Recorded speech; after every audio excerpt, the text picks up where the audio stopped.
co prawda sprzed 2 lat. W tym roku też nie byłem. Ale dlaczego koszulka z Furii? Dlatego, że mamy za sobą bardzo oryginalny karabinek typu AR-15. Kolejny AR-15. Furia dlatego, że ten karabinek był gościem specjalnym na Furii. Bartek kiwa głową. Był po prostu na jednym z torów jako karabinek, z którego strzelało się po prostu zadanie na danym torze. Strzelili z niego wszyscy, wywalili między 600 a 700 kulek. Karabinek jest brudny, uwalony, nie był czyszczony od Furii. Specjalnie go nie czyściliśmy po to, żeby karabinek Rock River Arms z firmy Tune Your Rifle zaprezentować dzisiaj Wam.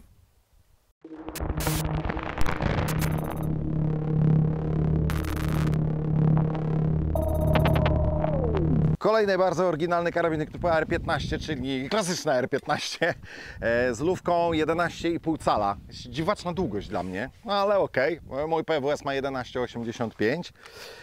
Oczywiście tak, 50 razy sprawdzony, sprawdziłem 51. Fajny, zwarty, malutki, leciutki karabinek. Bazowy AR-15. Urządzenie wylotowe A2, fajne, dosyć niskoprofilowe łoże, niskoprofilowy blok gazowy, system gazowy długości carbine. Dalej to jest zwykła AR-15, poza tym, że ma dwustronną rękojeść przeładowania Radian Raptor oraz, co nie zdarza się we wszystkich, zatrzask zamka, ale działający tylko w jedną stronę. Nie da się nim zablokować, da się tylko zrzucić ten zamek. Ciekawostka przyrodnicza, oczywiście bezpiecznik dwustronny, ale ciekawostką są chwyt i kolba od Rock River Arms. Chwyt ergonomiczny, gumowy, fajny, ale ja bym wymienił. Ciekawe na jak. Wszyscy wiedzą. Resztę detali, tam te wszystkie masy, gwinty i tak dalej, pokażemy Wam na deskach i na deskach pokażemy też, jak ten karabinek wygląda po tych circa about 700 strzałach. My dzisiaj dołożymy jeszcze ze 100-150 i pokażemy Wam, jak on wygląda w środku na dechach. I co? Tyle gadania. Idziemy na dechy, a potem wracamy do Marynina na naszą ulubioną strzelnicę i zobaczymy, jak to chodzi na ostrej.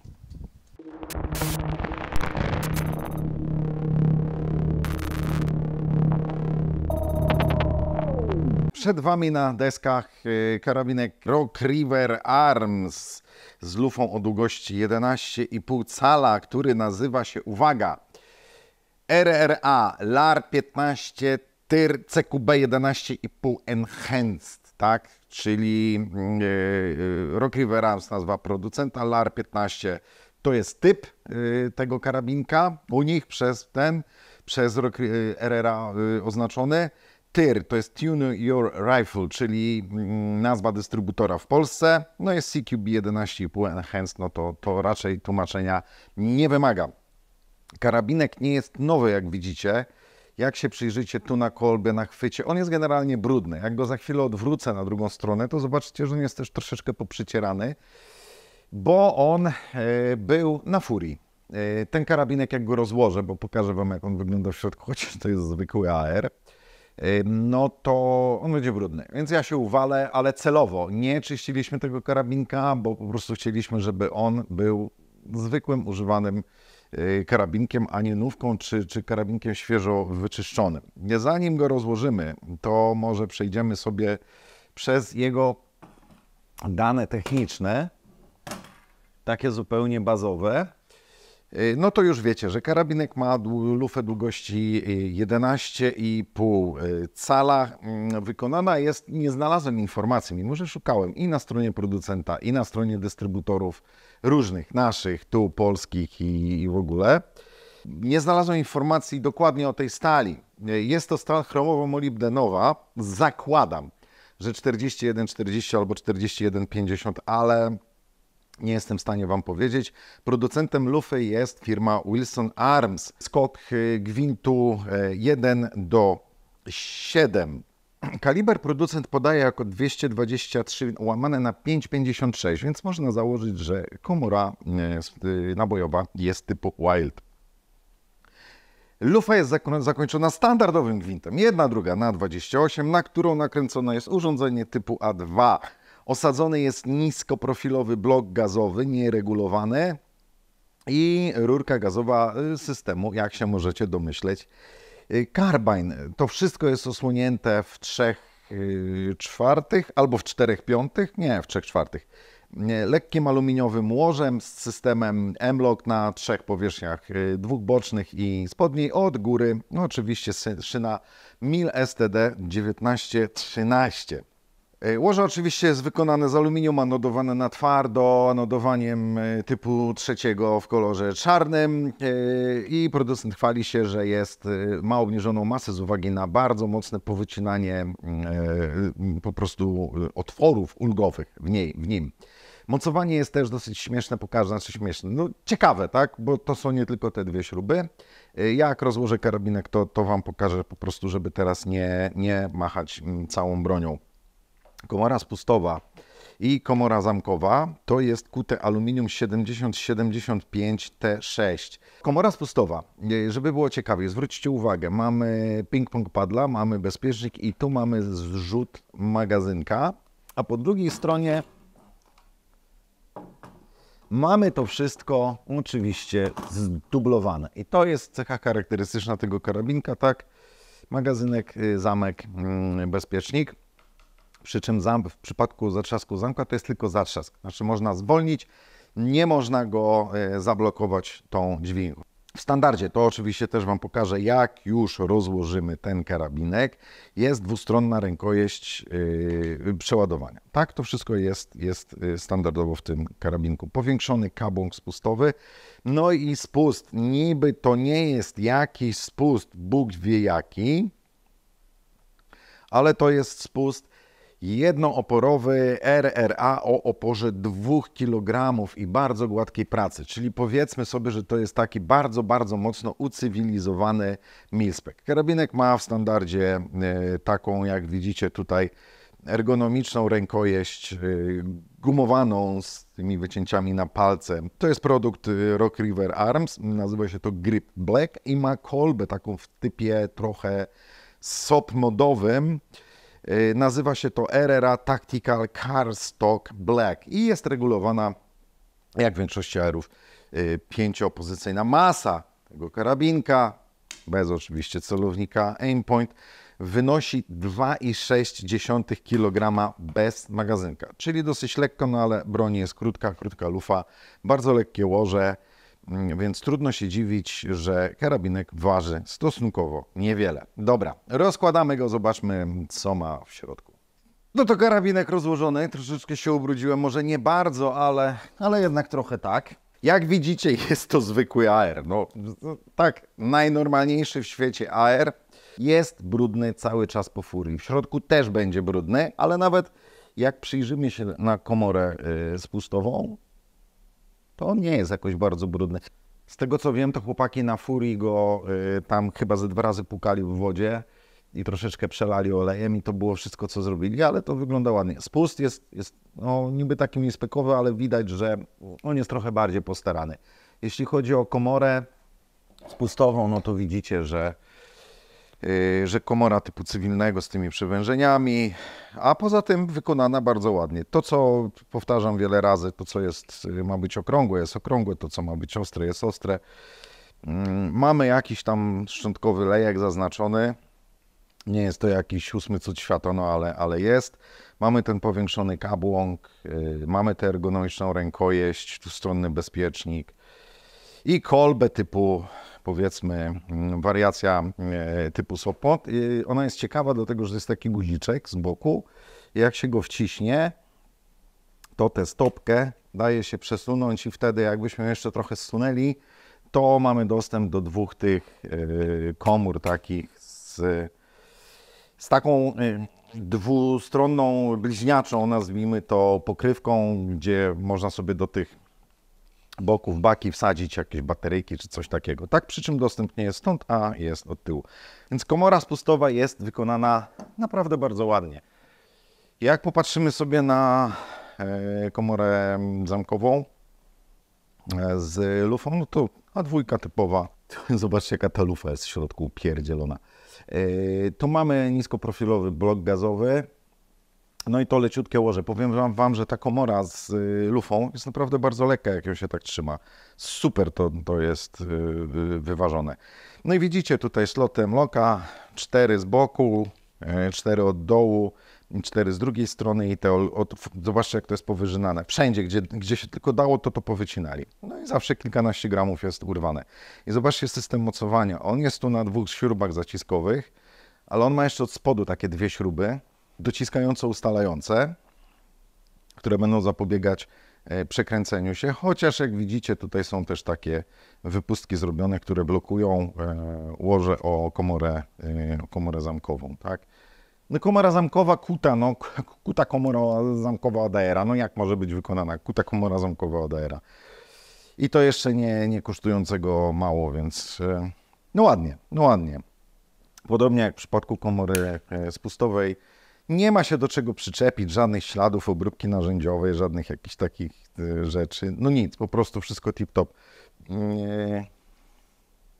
Ślizgi nabojowe, no muszę przyznać, że zrobione są fajnie. To są jedne z tych lepiej wyprofilowanych ślizgów, bo tam kiedyś pamiętacie, w którymś filmie pokazywałem wam obrazek 4 przykładów ślizgu. 2 były bardzo dobre, 1 był dobry i 1 był niedobry. No to jest jeden z tych lepszych. Bardzo porządnie zrobiona komora, fajne leciutkie łoże, lufka też z przyzwoitej firmy. No zobaczmy sobie rękojeść przeładowania Radian Raptor, ale w zestawie. No i mamy suwadło z zamkiem. Suwadło to jest stal 8620, zamek stal 158. To wszystko jest chyba zotowane.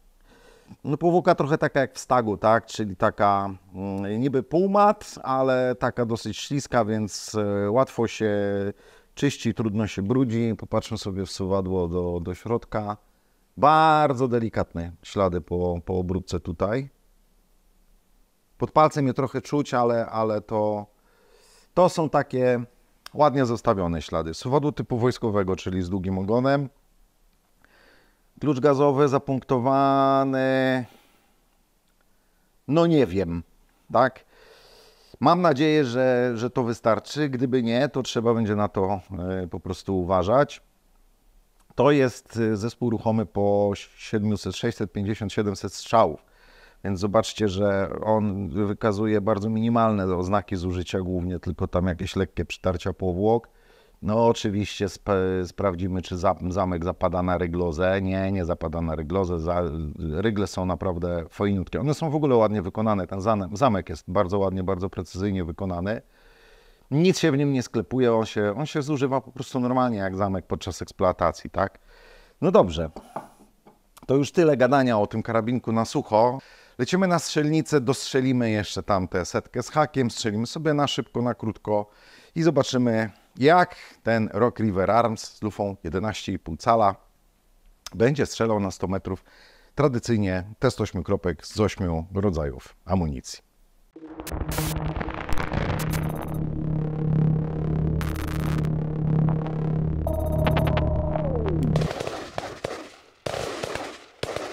Wociaki hałasują. Chyba skończyli. Nie. Ognia! Ma jakieś... No nie, kochani, to tak szybko to nie pójdzie. O, rozładuj do przejrzenia. Dobra, Grajmy. grajmy.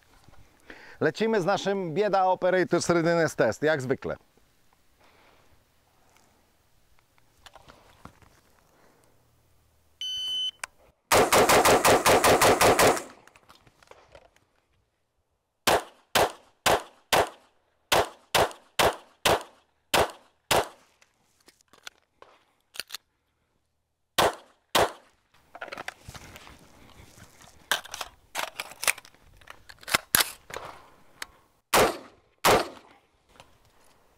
To jakaś masakra w ogóle. 22,55 dramat. Ale tak. Ten mi się nie zatrzymał w tylnym położeniu. Ten mi się nie zatrzymał w tylnym położeniu. Ale przynajmniej wszystko w tarczy chyba. Tak wygląda. Raz, dwa, trzy, cztery, 5, 6, 7, 8, 9, 10. Powinno być 12, 11. Tu chyba jest I tu jest mała. chyba 12.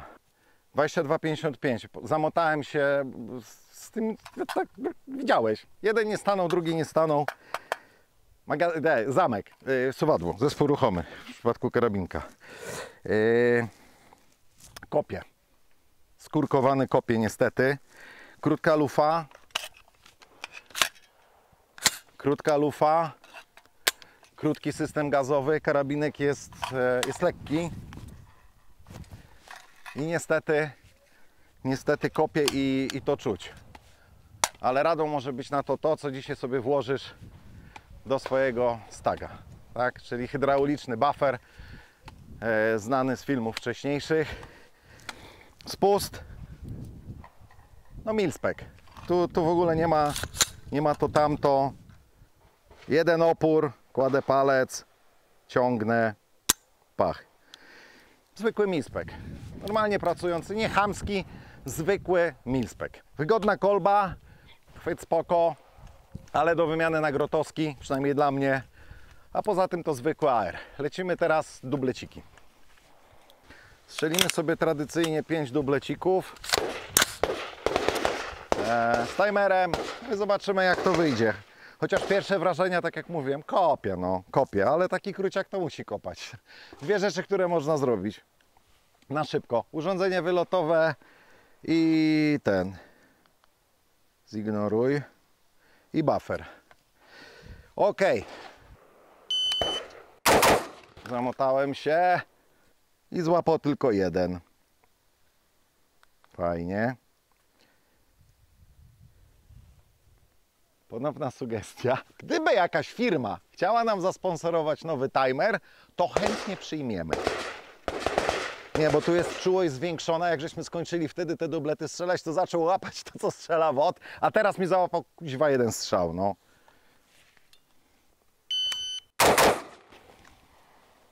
Jeden uciekł gdzieś, to moja wina. 0,93, split 0,12. Tak jak niektórzy na JPK-ach robią. Taki twój równy. Mój równy.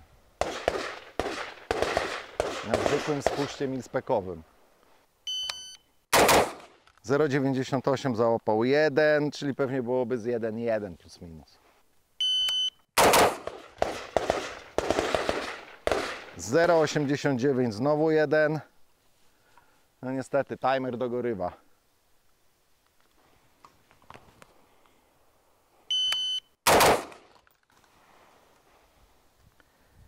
Zero 88 i znowu 1. 2, 4, 6, 8, 10, 2 czarki, reszta w alfie. Fajny ten aim point, ale to jest kropka, a nie kropka z kółką. Kropka z kółkiem, kropka z kółką. Brawo ja. Nie najgorzej. Da się z tego karabinka, zaraz zrobimy jeszcze serię dubletów z przeniesieniem. Przesuniemy sobie jedną tarczę trochę do przodu. Zakleimy te dziury, żeby było jasne. Da się z niego strzelać. No split tam jeden złapał tylko, 0,12. Podejrzewam, że on byłby powtarzalny. Pamiętasz, jak żeśmy tam nagrywali któryś ten... Jaki masz split? 0,12, a teraz 0,12, a teraz 0,12. Sponsorem jest cyfra 0,12. Tylko pamiętajmy też, że no ja staram się jednak z tej takiej wysokiej, niskiej gotowości wejść w cel, odbezpieczyć karabin, strzelić i mierzymy całość. No nie jest tak, że ja sobie stanę, timer mi leci, jak szybko naciśnie spust. No to jest też inna zabawa wtedy, nie? Dobra, lecimy po zaklejki, przesuniemy tarczę i strzelimy sobie 5 czwórek z przeniesieniem celu, a potem idziemy na setkę. 8, circa about. I około 20 ta druga tarcza. Tradycyjnie strzelimy sobie, o, wysuwa się, strzelimy sobie 2 i zobaczymy.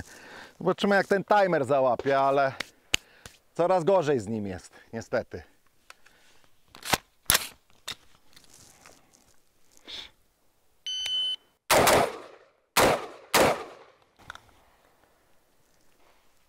Załapał 4, 2,59. Jaki był split na pierwszym? 0,1. Tylko że tam było chyba alfa Charlie. Ale alfa jest, widzisz tę alfę? Środek środka.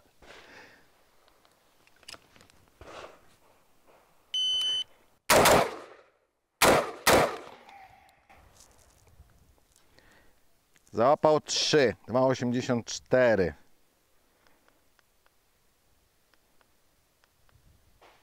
Pierwszego splitu nie załapał znowu.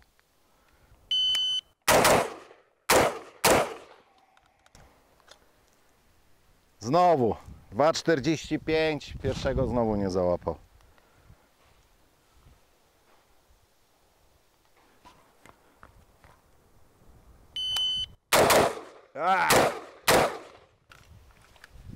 Delta poszła albo łapane czary, ale czułem, spieprzyłem ten strzał strasznie.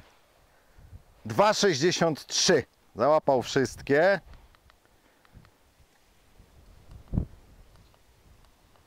Zero 11 na pierwszym.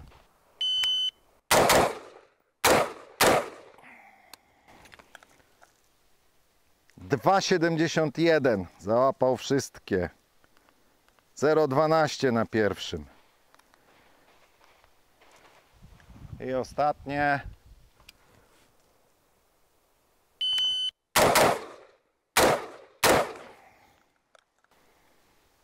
Dwa 74, załapał wszystkie. 0,14 pierwszy. Jeszcze coś zostało? Pojedziemy jeszcze raz, no. No 20, ale to powinno być 5. Dobra, lecimy.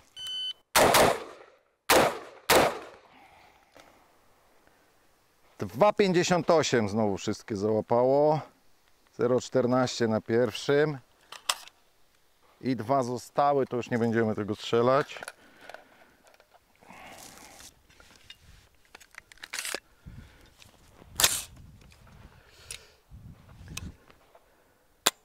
Ma mankament, już widzę ten karabin. Weź dotknij. Tu. Ciepło. Ciepło, grzeje się. Raz, dwa, trzy, cztery, pięć, sześć, siedem, osiem, dziewięć, 10, 11, 12, 13, 14. 7? Dobra, no. Delta 3 czarki. Ujdzie. Chociaż zawsze może być lepiej. To jest całkiem fajnie. Raz, dwa, trzy, cztery, pięć, sześć, siedem, osiem, dziewięć, 10. Raz, dwa, trzy, cztery. 3 czarki. Tu bardzo ładnie. Kolba jest super. Kolba jest super do takiego szybkiego składania się. Jak wchodzisz w postawę, stoisz i wchodzisz, to ta poszerzona część, ta nazwijmy to umownie baka, to nie jest co prawda taki profil, jak ja mam w tym swoim starym Wiltorze, bo ona jest jeszcze szersza, ale już samo to, jak wchodzisz w postawę, to ta kolba po prostu tutaj idealnie pasuje. Kolba jest fajna, tylko też ma jedną wadę, o której Wam powiem na 100 metrach, jak będziemy strzelać. Chwyt, tak jak powiedziałem, wymieniłbym, ale jest bardzo fajny. Jeżeli ktoś lubi tego typu chwyty, to jest absolutny tip-top. Poszerzony kabłąk spustowy, fajnie wyprofilowany, nic nie gryzie, a można strzelać w naprawdę wielkich rękawicach. No i poza tym zwykły AR. Ale strzela całkiem fajnie, tylko kopie.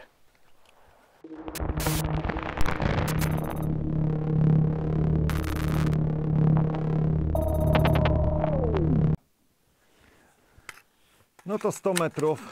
Zobaczymy, co się uda wycisnąć z tej lufki.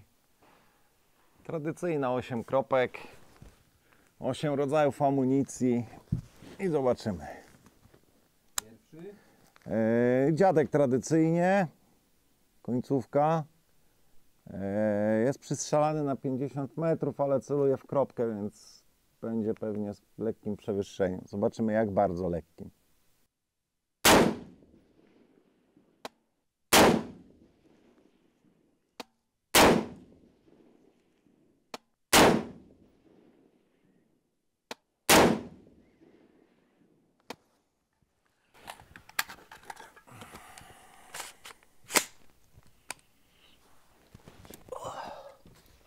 O Jezu, ależ posiał. Nie ma przewyższenia, ale posiał strasznie. Bardzo strasznie. No nic, strzelamy normą.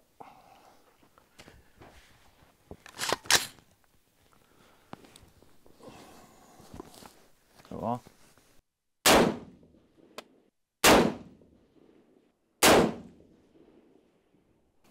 No to GGG jak zwykle nie zawiodło. Bardzo ładnie. Patrzę na te łuski. On je wyrzuca tak na trzecią i lekko do przodu. On jest lekko przegazowany, ten karabin. No ale przy tej długości lufy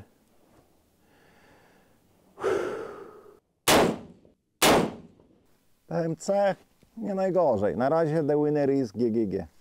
Ostatnio lubię strzelać z tego GGG, fajne. O kurna. The Winner is Fioki 55. Zdecydowanie najlepiej. Na razie. Fioki 62. Wielka niewiadoma. Fioki 62 ujdzie. Zdecydowanie najlepiej na razie. 55. Dobrze, czyli teraz mamy Hornadę i Winchester. Dobra, walimy Winchesterem. Nie, będę zaskoczony, jeżeli strzeli lepiej niż Hornady, szczerze mówiąc. Nie gadaj, że masz miarkę. Nie, muszę sobie kupić taką małą miareczkę, ale on jest przegazowany. Zobacz, kurde, większość poszła do przodu, tu, na drugą, pierwszą, drugą, część poleciała na stół. No ma kopa, ma. Pierwszy był dziadek. Dziadek to był tak. Raz, dwa, trzy, cztery i któryś z tych dwóch. Załóżmy, że to był ten, 5, nie ma znaczenia. Masakra, 4 mała. Ale to dziadek, norma. Raz, dwa, trzy, cztery, 5. Podobnie jak dziadek, 4 mała. GGG. Ta piątka. 1,5 mała. Jak w pysk dał. GGG, super. PMC. 1,5 mała. T5. Może 1,6, ale bardzo ładnie. Fioki 55, The Winner is. To jest poniżej 1,5 mała, jakieś 1,3. Bardzo ładny wynik. Fioki 62, wielka niewiadoma. Amunicja, która lata bardzo dziwnie, 2 mała. Nie najgorzej.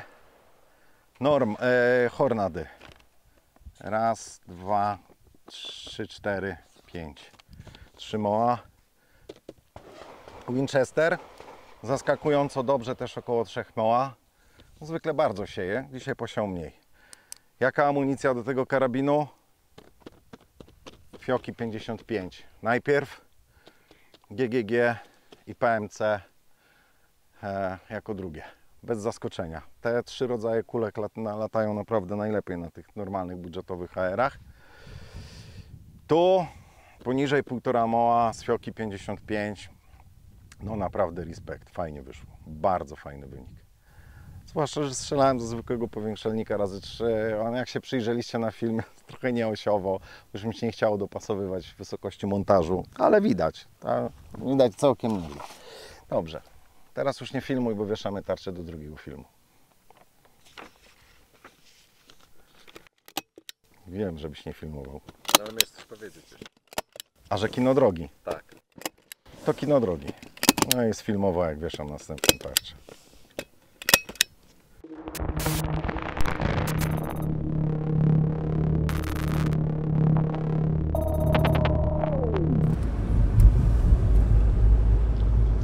Czemu radio wyłączyłeś?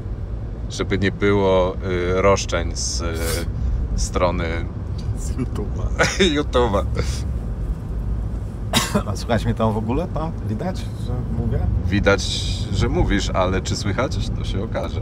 Słychać. Dobrze. RRA, tak?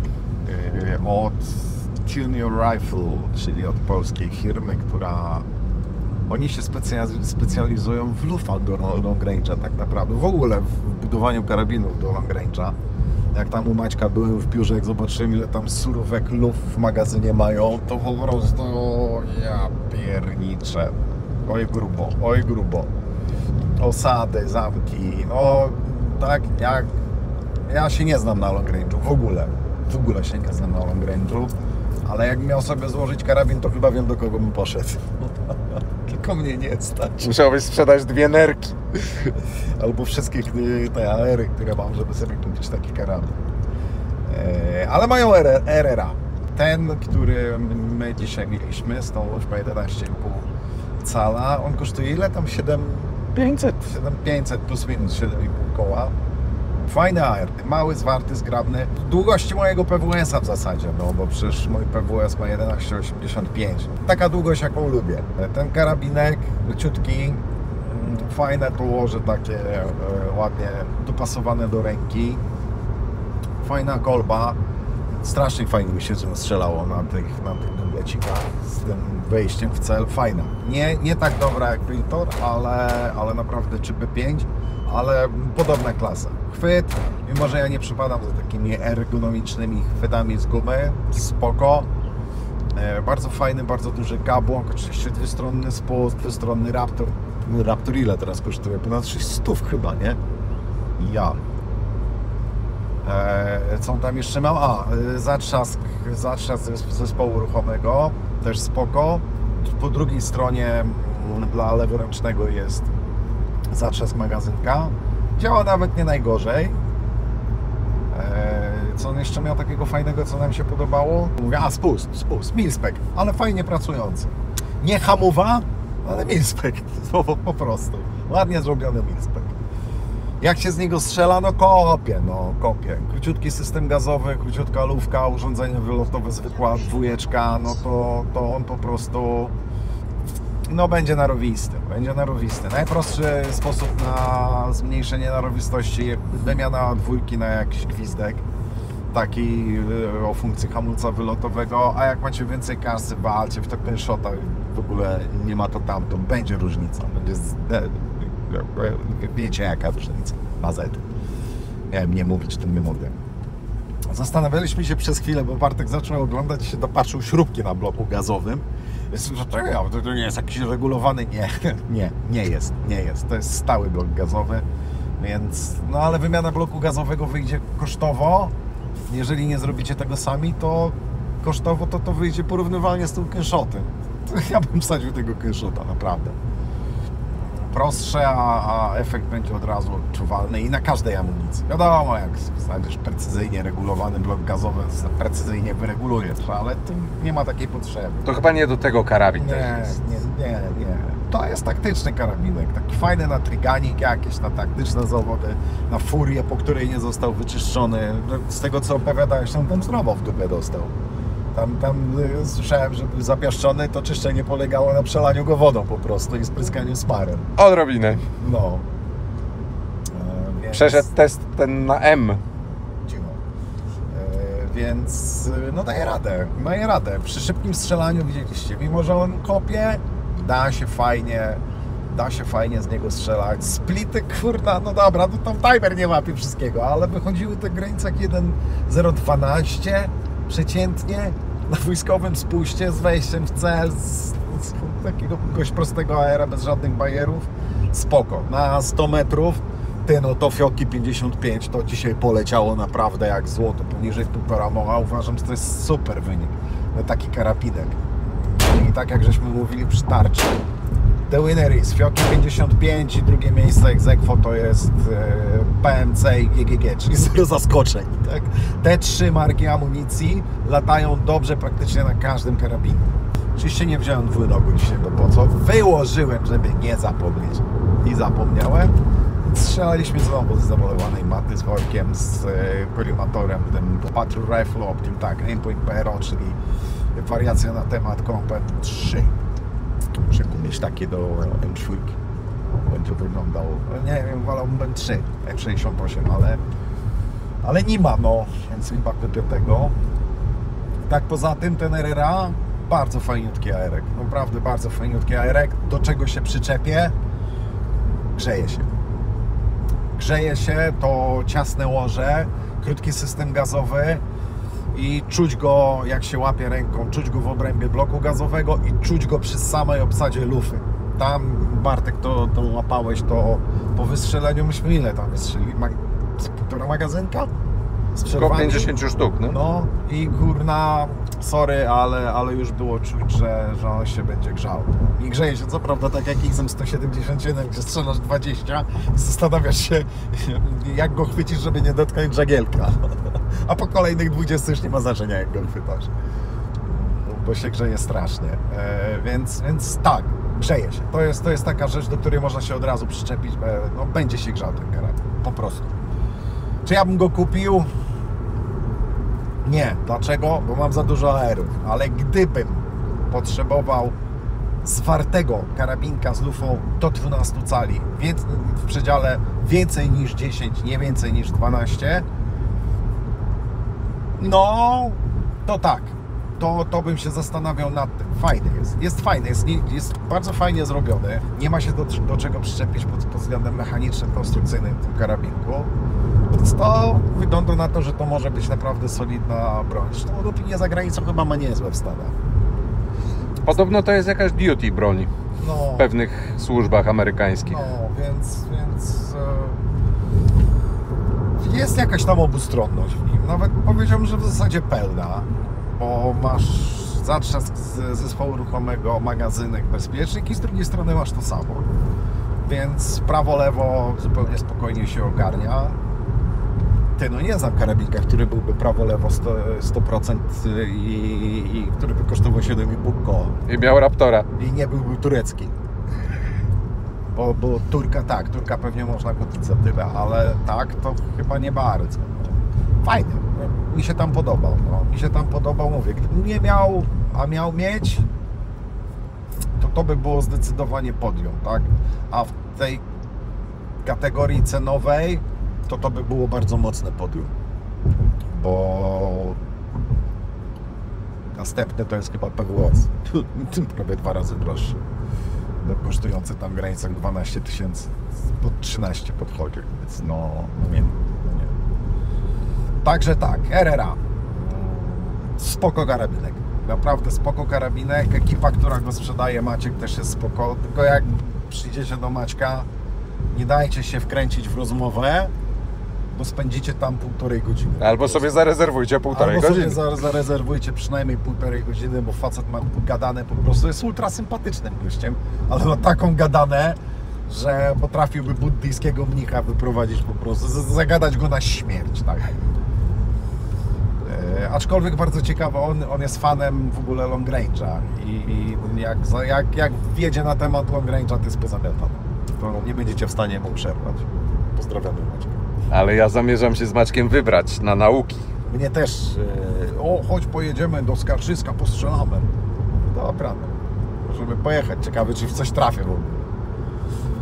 Okej, dobrze, tyle. Tradycyjne podziękowania dla wszystkich widzów za widzowanie, za wszystkie łapki, suby, komenty. Zachęcam do tego, bo to podbija kanał w statystykach. Dzięki ogromne dla wszystkich patronów. Do bólu będę powtarzał. Robicie świetną. Trudno jest to opisać, ale robicie po prostu świetną robotę. Zachęcam do uczestniczenia w programie Patronite. No i co? Tyle. Do zobaczenia, mam nadzieję, już niedługo w kolejnej naszej super produkcji. Za 2,9 km skręć w prawo. I spotkasz Mateusza Kanigowskiego.